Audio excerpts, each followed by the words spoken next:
سیدنا علی المرتضیٰ رضی اللہ تعالی عنہ آپ صلی اللہ علیہ وآلہ وسلم کے ساتھ زندگی بھر رہے۔ آپ کی وفات کے بعد سیدنا ابوبکر صدیق رضی اللہ تعالی عنہ کے ساتھ مشیر کے طور پر رہے۔ سیدنا عمر رضی اللہ تعالی عنہ کے ہاتھ پر بیعت کرنے والے دوسرے انسان سیدنا علی المرتضیٰ رضی اللہ تعالی عنہ تھے۔ اور پھر 35 ہجری کو آپ کو خلافت کا منصب ملا اور آپ کی خلافت تقریباً 4 سال اور 9 ماہ رہی، اور یہ خلافت کا جتنا بھی دورانیہ تھا سارے کا سارا دورانیہ اکثر جو ہے وہ شورش اور بغاوتوں کی زد میں ہی رہا۔ اور علی المرتضیٰ رضی اللہ تعالی عنہ کے دور میں ہی جنگ صفین اور جنگ جمل ہوئی۔ جنگ جمل سیدنا علی المرتضیٰ اور سیدنا عائشہ رضی اللہ تعالی عنہ کے مابین ہوئی، اور جنگ صفین سیدنا علی المرتضیٰ اور امیر معاویہ رضی اللہ تعالی عنہ کے مابین ہوئی۔ سیدنا علی المرتضیٰ رضی اللہ تعالی عنہ کو 17 رمضان المبارک 40 ہجری کو عبد الرحمن بن ملجم نے صبح کی نماز کو آتے ہوئے زخمی کیا تھا۔ جب یہ نماز کو آ رہے تھے تو شہید کرنے کے ارادے سے، قتل کرنے کے ارادے سے آپ پر حملہ آور ہوا،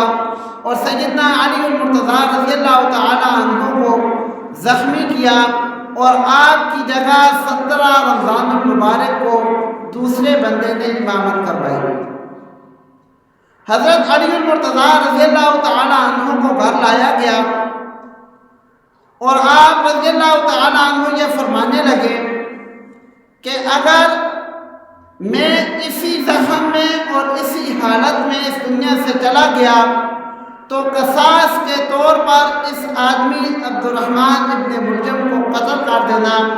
اور بعض کتب کے اندر لکھا ہوا ہے یا ساتھ یہ بھی وصیت فرمائی اس کی لاش کی بے حرمتی نہیں کرنا، اس کی لاش کو نقصان نہیں پہنچانا،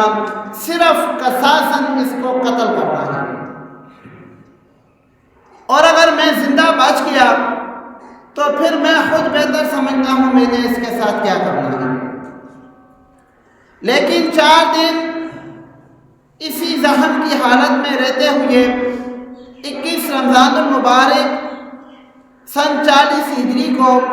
سیدنا علی المرتضیٰ رضی اللہ تعالی عنہ جام شہادت نوش کر گئے، اور آپ رضی اللہ تعالی عنہ کی شہادت کے ساتھ ہی خلفائے راشدین کا دور بھی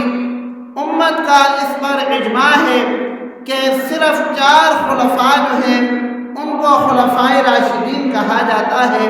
اور چوتھے نمبر پر سیدنا علی المرتضیٰ رضی اللہ تعالی عنہ ہے۔ چنانچہ ان کے جانے کے ساتھ ہی خلافت راشدہ کا دور بھی ختم ہو گیا۔ اللہ رب العالمین سے دعا ہے کہ اللہ رب العالمین سیدنا علی المرتضیٰ رضی اللہ تعالی عنہ جیسی ایمانی قوت اور آپ صلی اللہ علیہ وآلہ وسلم کے ساتھ محبت ہمیں بھی نصیب فرمائے۔